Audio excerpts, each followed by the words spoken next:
would not be China today if it were not for one person, Confucius. He was a philosopher, a thinker, a teacher in the 6th century BC. And today, in our History and Culture series, we're going to explore his hometown of Qufu. Welcome to Travelogue. I'm Yin. Let's go. Qufu in southwest Shandong province was the capital of the Lu Kingdom during the spring and autumn period from 770 to 476 BC.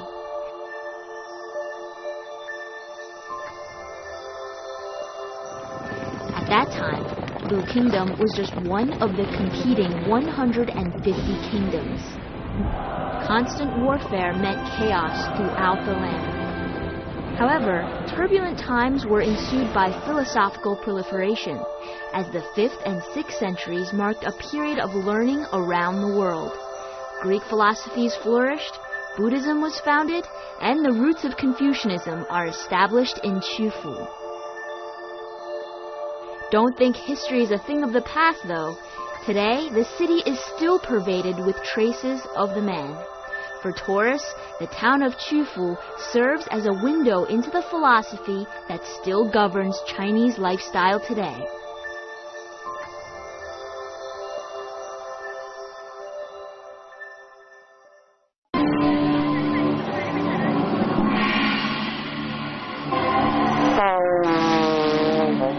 It's not all peace and quiet here. Every weekend, a large ceremony is held to open up the gates of the ancient city. It's a reenactment of the past.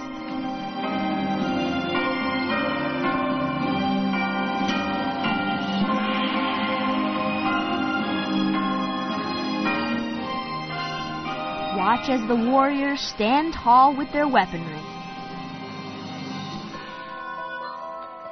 And you don't want to forget the palace maids that dance gracefully to traditional music.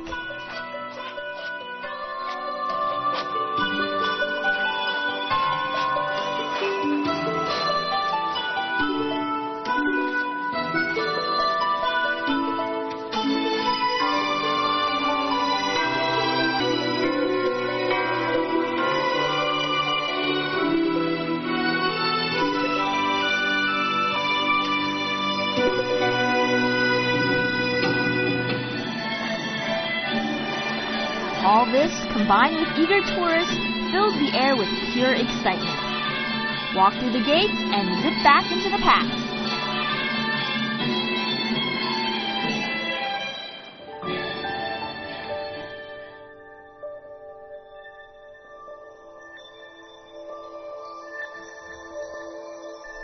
Our first stop is Confucius's former residence, which used to be just 3 houses where he lived in. The spot is located within the Confucian Temple.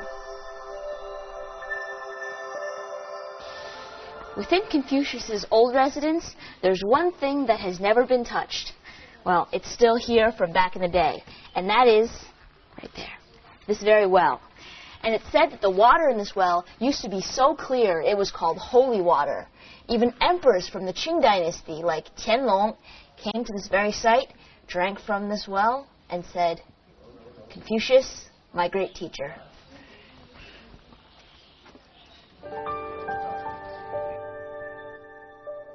The small yard used to be the living quarters of Confucius. The sage known as Kongzi, or Master Kong in Chinese, was born in the spring and autumn period. Although he was just a normal civilian during his lifetime, his work captured the country and the world after his death.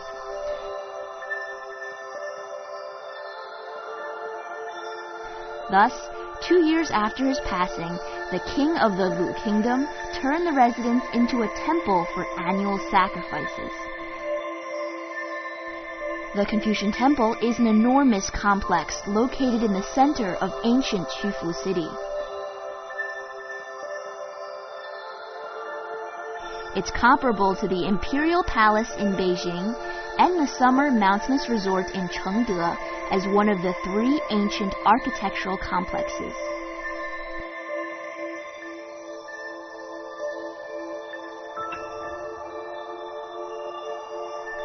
Besides serving as a system of ethics and behavior, Confucius's ideology was a central philosophy that unified peoples during times of upheaval.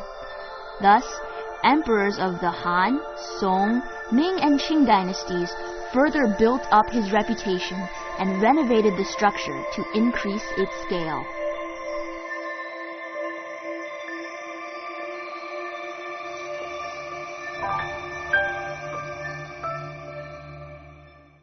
The Dacheng Hall is the main construction of the temple where most sacrifices were made to Confucius.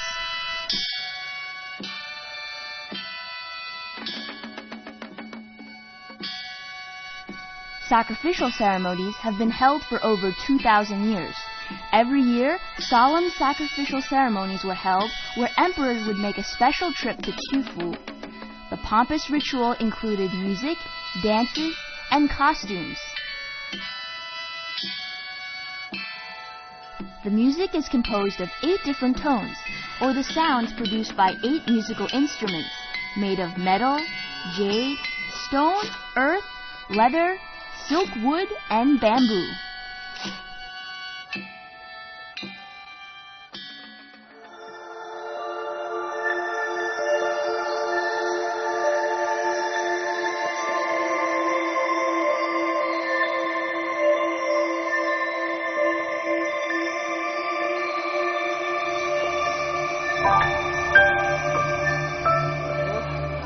Whoa. You look at these pillars and you just might think you're in the emperor's home, because look at these dragons, or the dragons over there. Look at that. These dragons are used almost exclusively in the emperor's home in the Forbidden Palace, but the fact that they're here in the Confucian temple represents the fact that Confucius was way up there in people's hearts. And look, this pillar is enormous, but did you know that it's made out of one big stone? One big stone for this pillar.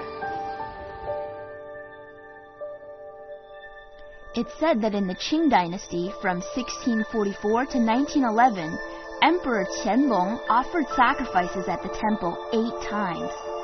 Now, to document visits, each emperor would build a stele. The steles were placed inside a stele pavilion that were brightly colored. There are a total of 13 stele pavilions. And inside the pavilions, there are over 2,200 steles in the temple, dating back to the Han Dynasty. These stele inscriptions extol Confucius, record sacrificial activities, and the life of Confucian descendants in various styles of calligraphy.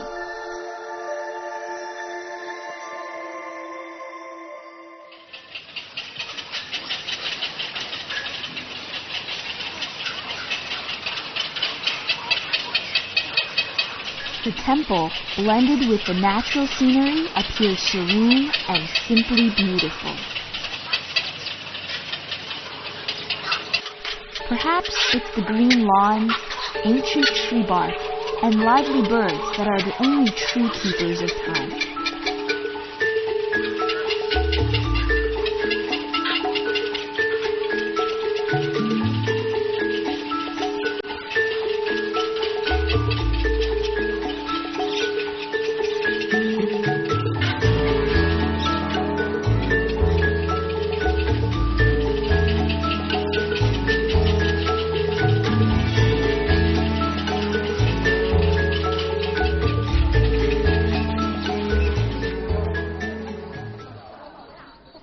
This might not look like your typical classroom, but it's supposedly where Confucius taught his disciples. And it's called the apricot platform because there used to be apricot trees all around here. Confucius was not only a great philosopher, but also a teacher as well. Before Confucius, only the elite were allowed to receive an education. However, Confucius firmly believed that education should be available to all, regardless of their genealogy. He taught his students music, archery, carriage riding, calligraphy, and had a special emphasis on rites. He concluded that education was not simply to deliver knowledge, but also to cultivate good people. He also had an emphasis on benevolence, which he believed was human nature and supreme guidance. Benevolence towards parents, brothers, spouse, and ruler.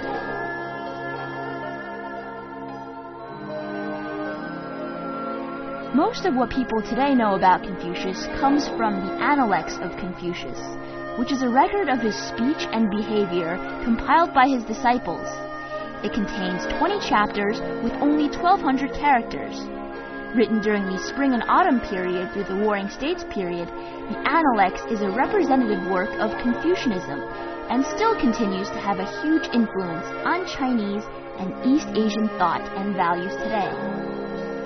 One famous excerpt is, "Among every 3 persons, there must be at least one whom I should learn something from, by selecting the good thing to learn and correcting the wrong."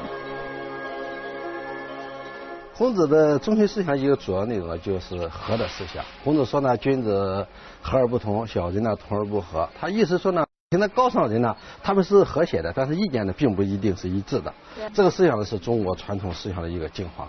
这个孔子的弟子曾子也说呢，礼之用，和为贵。社会的制度、社会的各个方面都是要追求一个和谐。这个呢，对中国的传统呢，对中国人影响是非常大的。明白了。哎，对了，我还有一个问题一直想问，就是发现现在曲阜姓孔的人特别多。是啊，在曲阜呢，姓孔呢是占1/5还要多一点，20.5%。63万人口当中呢，13万是姓孔的。在曲阜呢，有句话叫做“无孔不成席”，还有一个说法就是“无孔不成村”。曲阜呢大概500多个村庄，最小的一个村庄叫孔家店，这7户人家，他还是姓孔的多啊，以孔的为主。王院长，这是什么呀？这是做拓片。中国早期的时候，人们书呢就是要自己抄写，那抄写太慢了。到了汉代的时候，就是在公元这个2世纪的时候，中国人呢就把孔子的书呢就刻到石碑上，然后呢就采取这种办法把它再印下来。这是中国最早的一种这个印刷的这个办法。好了。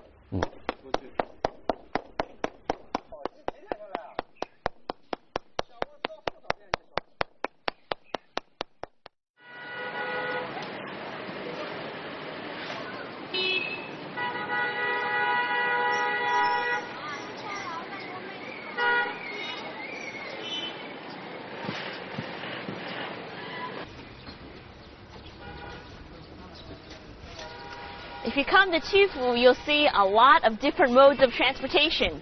You have cars, you have bicycles, you have motorcycles, and the very special one of those. 走吧，师傅，那边。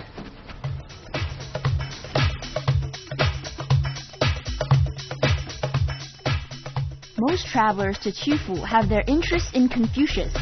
The 3 main attractions of Qufu are the Confucian Temple, Mansion, and Cemetery. All 3 are included in the UNESCO World Cultural and Natural Heritage List.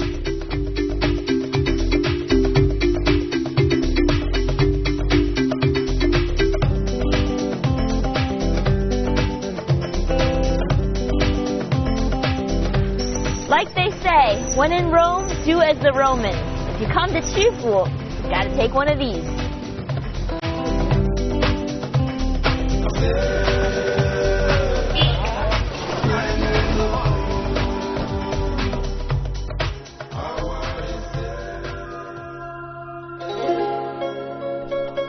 And now to my next destination, the Confucian Mansion.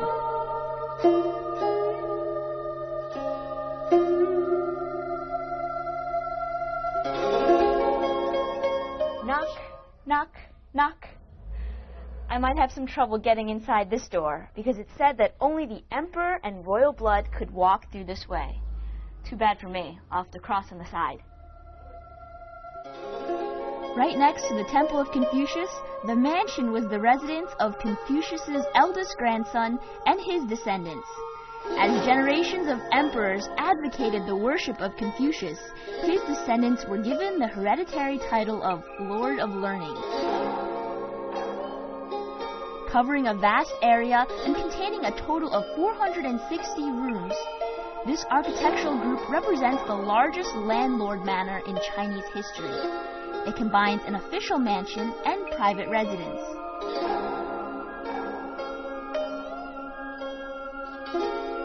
In between is a forbidden gate guarded around the clock.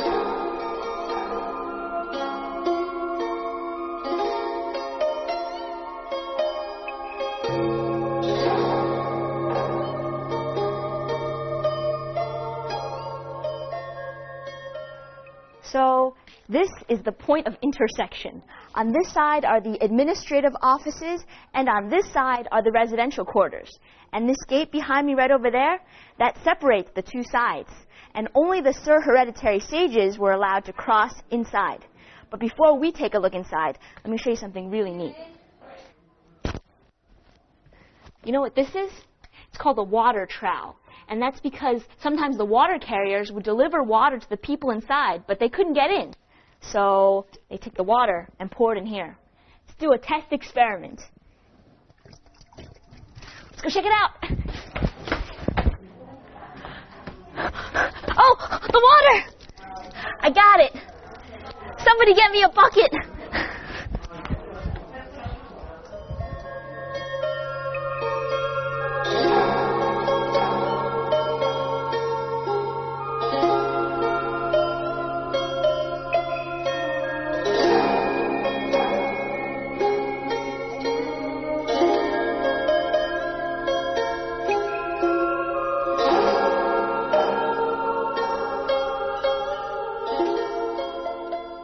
One, two, 3, 4, 5, 6, and 7.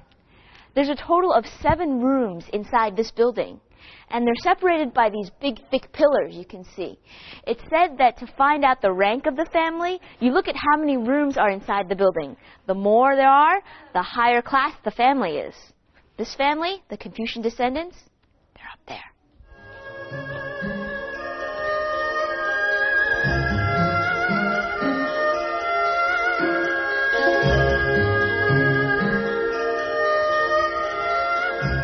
The interior of the hall is bright and roomy, and we can even find relics of the past. Fine furnishings remain in its original state.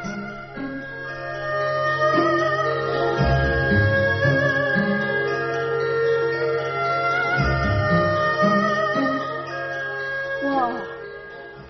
I found the tallest building. It's this tower right here called the Tower of Refugees. And that's so in times of danger, the dukes could climb up all the way to the top. And supposedly there's these ladders inside. And so once you're up there, you can throw away those ladders and hide.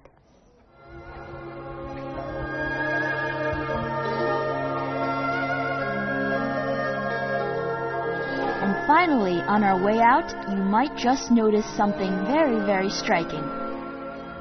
You know, the descendants of Confucius were not only wise, but also very virtuous. And many of them were government officials. And in order to remind themselves to remain very virtuous, they had little hints and reminders around the yard, like that board over there. You see, this is a very greedy beast. His name was Tan, which means greedy in Chinese. Well, how was he greedy? He tried to swallow gold, silver, treasures, and even the sun. Can you believe that? And so the descendants of Confucius, every time they walked out of the house, they would see this board, and they would think, don't be greedy.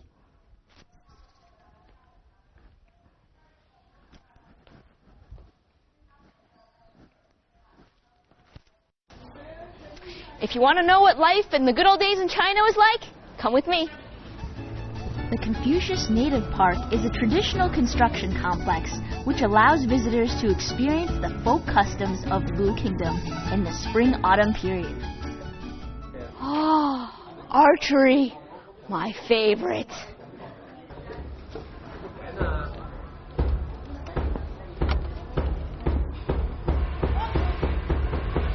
Yo, cameraman, get out the way. No.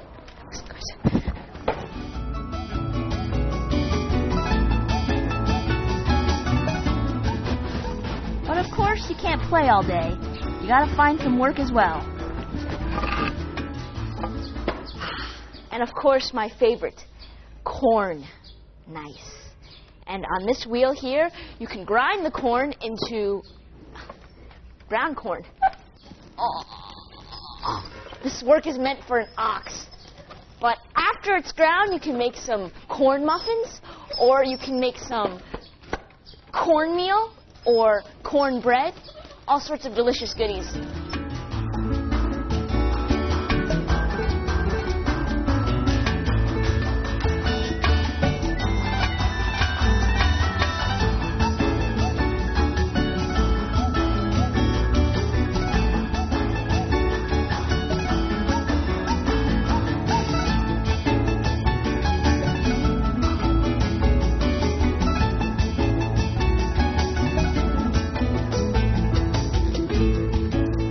Make some pancakes of my very own.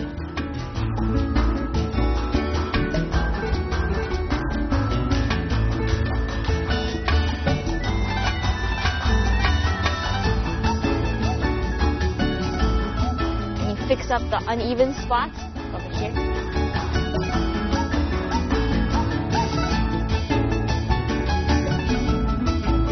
I'm having the time of my life.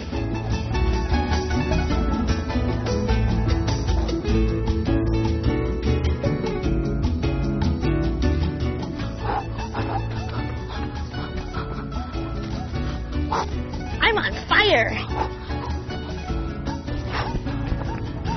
Now it's time for the Confucian lunch.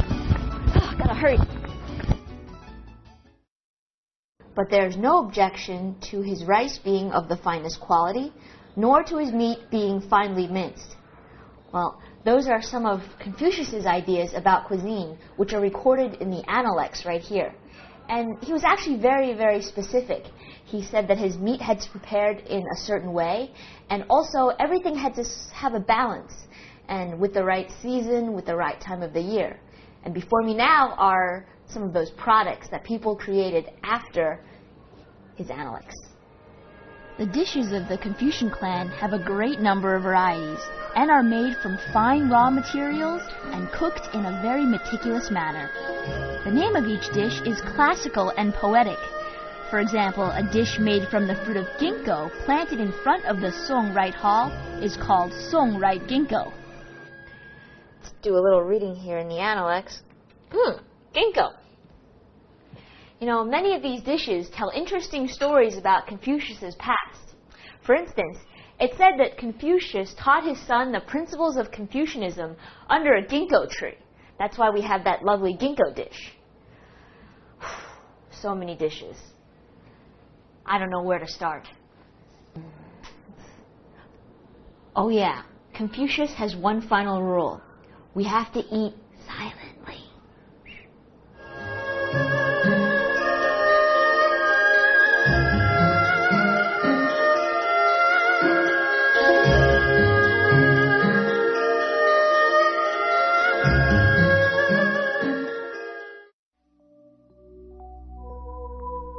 To the north of the city of Qufu, occupying over 200 hectares, the family cemetery is the final resting place built for Confucius and his descendants.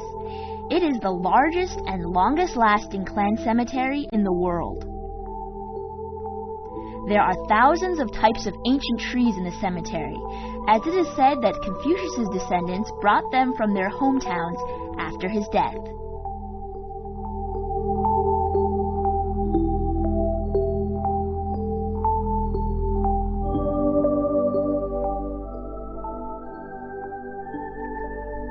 There are many historical sites in the forest commemorating the visits of emperors of various dynasties who came to pay tribute to Confucius and his descendants.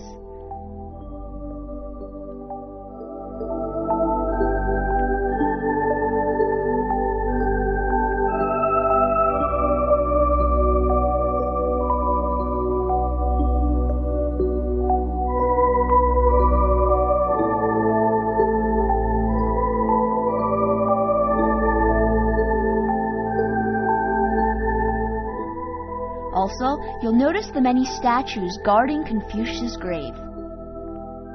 It's estimated that over 100,000 grave mounds and over 3,600 cemetery tablets were constructed.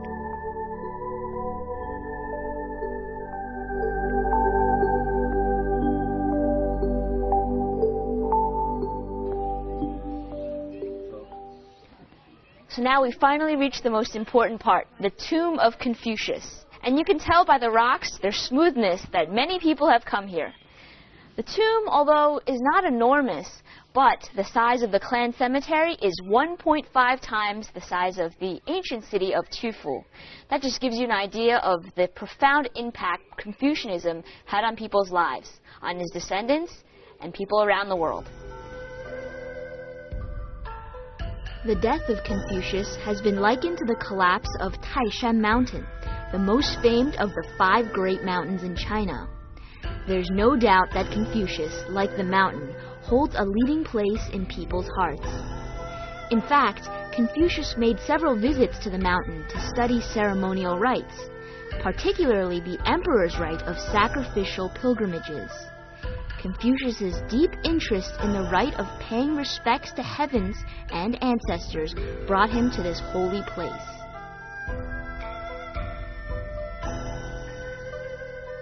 In the grand and peaceful mountains 70 kilometers north of Qufu, we can sense the enduring Chinese spirit, grounded in Confucius's ideas.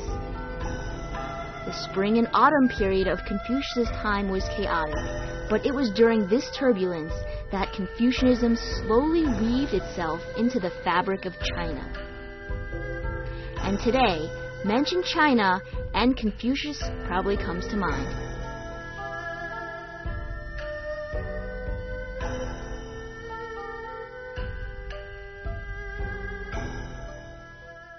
Can you imagine that maybe 2,500 years ago, Confucius stood at this very spot, overlooking the entire world, possibly thinking about his homeland of Qufu. It was Tai Mountain that inspired many of his ideas and that influenced many people around the world. Thanks for joining us in today's special. I'm Yin, and see you next time.